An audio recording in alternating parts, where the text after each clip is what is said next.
Hi guys! Okay, update na naman tayo sa ating petchay. So, ang ating petchay ay mag-harvest tayo ngayong Sabado, July 6. So, ito na ang ating mga petchay. So, nakasurvive din ang ating petchay sa matinding init. At ngayon ay mag-harvest na tayo. So, ang petchay natin, ang kanyang brand ay Pavo.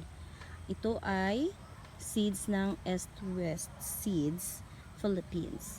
So ito na yung ating petchay.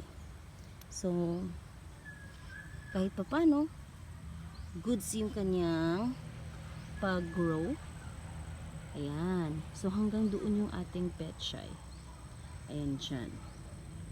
So ready to harvest na tayo ngayong Sabado. So kung sino yung interested, bumili ng aming petchay. Okay, bye-bye. Maraming salamat.